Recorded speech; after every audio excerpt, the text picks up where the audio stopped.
For a relatively small percentage of the population to have a lot of wealth, you've got to have a very large percentage of the population essentially acting as slaves. The people who control our biggest businesses and corporations, to have a mass of poor people around the world that they can draw on for labor, that they can draw on to steal their resources, whether it's oil or diamonds or coltan or whatever the resources are.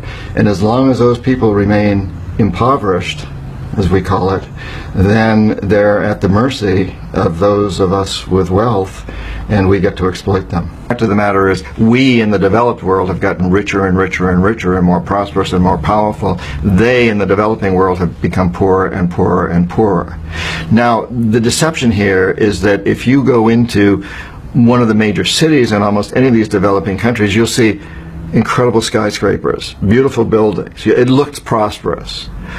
What you don't see is that beneath all of that there's a lot more poor people, and they're a lot poorer than they were before.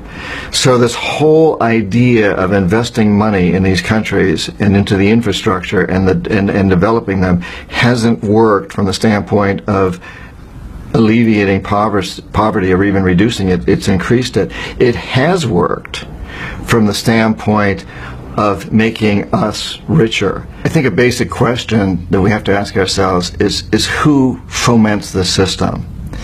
And in fact, we do. We have the equivalent, and that is what I call the corporatocracy, which are very few, primarily men, who run our biggest corporations, and through them they control the United States government and every other one in the world too that they want to control. And in fact, at the highest levels, the people in the government and the people at the top of the big corporations are one and the same. They go through what we call the revolving door. So we began to be taught in business schools. It started in Iran when Mossadegh was elected democratically as president of Iran in the early 50s, and he began to nationalize oil companies, and we didn't like that. So we decided we had to get rid of him, and we sent in a CIA agent, Kermit Roosevelt, Teddy Roosevelt's grandson, and he was extremely successful at getting rid of this democratically elected president of Iran and replacing him with a terrible dictator, the Shah. But he did it very quietly. He did it with a few $1 million and without much violence and without the risk of war with the Soviet Union. And at that point we feared nuclear war with the Soviet Union. And so this sent a really strong message. This works. This is the new way to build empire. Use economic hitmen. Kermit Roosevelt was in essence the first economic hitman. He was also a jackal. He was the two combined. But he was a CIA agent, card-carrying government employee, and so very quickly we realized that that's no good. What if he'd been caught, then we would have looked pretty bad. So we developed a new class of people, which were like me, and we work for private companies, consulting firms, whatever, and we're economic hitmen. In essence, we work for the corporatocracy, the government, but we're not paid directly by them. We're paid by a consulting firm. We economic hitmen have many vehicles to make this happen, but perhaps the most common one is that we will identify a country, usually a developing country, that has resources we covet, our corporations covet, like oil. And then we arrange a huge loan to that country from the World Bank or one of its sister organizations. Now, most everybody in our country believes that that loan is going to help poor people. It isn't. Most of the money never goes to the country. In fact, it goes to our own corporations. It goes to the Bechtels and the Halliburtons and the ones we all hear about, usually led by engineering firms, but a lot of other companies are brought in. And they make fortunes off building big infrastructure projects in that country. Power plants, industrial parks, ports, and those types of things. Things that don't benefit the poor people at all. They're not connected to the electrical grid. They don't get the jobs in the industrial parks because they're not educated enough. But they, as a class, are left holding a huge debt. The country goes deep into debt in order to make this happen. And a few of its wealthy people get very rich in the process. They own the big industries that do benefit from the ports and the highways and the industrial parks and the electricity. The country's left holding this huge debt that it can't possibly repay. So at some point, we economic hitmen go back in and we say, you know, you can't pay your debts. You owe us a pound of flesh. You owe us a big favor. So sell your oil real cheap to our oil companies, or vote with us on the next critical United Nations vote, or send troops in support of ours to someplace in the world like Iraq.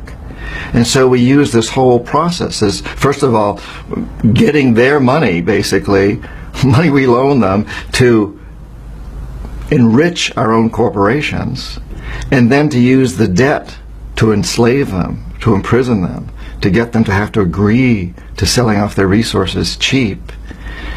It's an amazing system, and in the process of doing that, we have, in essence, created this empire. And we've done it without the military, without most citizens knowing that it ever happened. In fact, most citizens believing we've done a great thing. We've given this country, we've put this country in a terrible, terrible situation, in a terrible predicament. A few of its wealthy people have made a lot of money, and they've invested in real estate in Florida or Swiss banks or stock markets overseas. They've taken their money out of the country, and they've become very rich. And if something goes wrong in the country, they just leave. But the other people are left holding this huge debt, and as a result, they can't afford the education systems, the water and sewage systems that they need, the health care, and all the other civil amenities that they need. And of course, that in turn feeds the whole system, so we can go back in later and offer another loan to privatize their education system or to develop their sanitation system, and the process is repeated and repeated and repeated. And it just... When someone like me is sent into a country to justify a loan, for example, one to develop a power system, we develop these 20, 25-year economic forecasts that show that if we invest this money into the electric system, then the economy is going to take off. That's all that's needed. And we inflate these tremendously. Hugely inflated forecasts. And these are not realistic by any means, and the people making the forecasts know they're not realistic. Tremendous pressure is put upon us. Tremendous pressure was put upon me to make these forecasts higher and higher and higher to justify more and more loans. So the economic forecasts are developed to justify loans, not to present any picture of reality. And recently, there's been a lot of talk about debt forgiveness. 18 countries were singled out as ones that were in line to have their debt forgiven. But it turns out as this round of debt forgiveness that's been proposed is an incredible subterfuge. It's which one of these 18 countries then will have to agree to conditionalities that benefit the corporatocracy. Things like privatizing. That's a big one, that they have to privatize. And another one is that they will not be able to ship out products or raw materials that threaten ours, such as some agricultural goods, that they will have to accept restrictions on what they can sell to the United States and the G8 countries.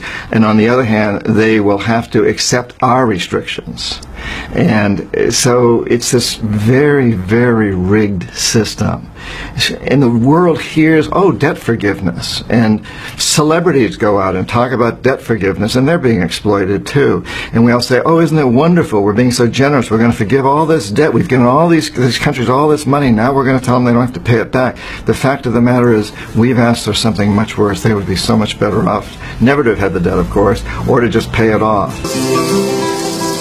As an example, let's take a country that has accumulated a lot of debt, and they owe the World Bank or one of these organizations money, and they come back and say, well, you know, we need a new water system in one of our cities. For example, Bolivia did this with Cochabamba. We need a new water system.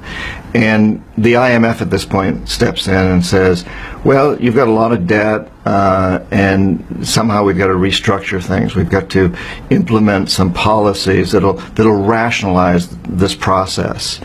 And so, yes, Cochabamba needs a new water system or better management.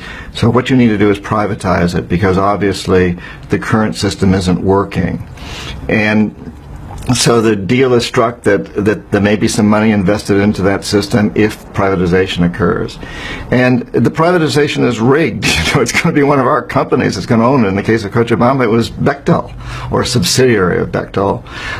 And they went in and developed the water system and restructured the whole thing in Cochabamba. And suddenly water became extremely expensive for the poor people. They couldn't afford it. And they rebelled against it. Don't like what a democratically elected leader of another country is doing, for example, opposing the exploitation of oil in his country, as Chavez is doing in Venezuela, or the exploitation of gas or water, as Morales is doing in Bolivia, then we try to corrupt people into changing that and going back to the old system. And we try to corrupt those particular officials. And once these presidents were elected, someone who looks like me, I had the job at one time, will walk into that president's office, and says, "Congratulations, Mr. President," or in the case of Chile, Ms. President. And now I just want to remind you that I can make you and your family very, very rich if you play my game, our game. Or I can see to it that you're thrown out of office or assassinated if you decide to fulfill your campaign promises. And usually it's said a little more subtly than that, because there may be a tape recorder listening. But they get the message, because every one of those presidents knows what happened to Arbenz of Guatemala, and Allende of Chile, and Roldos of Ecuador, and Lumumba of the Congo, and Torrijos, and on. The list is very long of presidents that we have had thrown out or assassinated. There's no question about that. Doing the corrupting. We're doing the corrupting in most cases. And I talked about this on a presidential level, but it happens all the way down through the ranks. It happens at every governmental level, and it happens in the corporations in those countries, and it happens throughout the whole system. Not under Mossadegh, we overthrew a leader, a democratically elected leader, because he wanted to get more of the oil profits from Iranian oil to go to the Iranian people. We did the same thing in Iraq under Qasem, who was a very popular president of Iraq, and decided that he wanted to get more of the profits from Iraqi oil to go to the Iraqi people, not to the foreign companies. So we decided he had to go. He had to be assassinated. We sent an assassination team in the early 60s. It was headed by a young man at the time who failed and got wounded in the process and had to flee the country. That was Saddam Hussein. He was our hired assassin. He failed, so the CIA went in directly and had Qasem publicly executed on Iraqi television and put Saddam's family in power. We've done this time after time after time. Usually the economic hitmen are successful, so we don't need to send in the jackals. But on those occasions when we're not successful, as for me, I failed with Omar Torrijos in Panama and Jaime Roldos in Ecuador. And so the jackals were sent in and assassinated these men. On the very few instances when neither the economic hitmen nor the jackals are successful, then and only then do we send in the military. And this is what happened in Iraq. The economic hitmen were unable to bring Saddam Hussein around. The jackals were unable to take him out. He had very loyal guards, and he had look-alike doubles, so it was difficult to take him out. And so we sent in the military.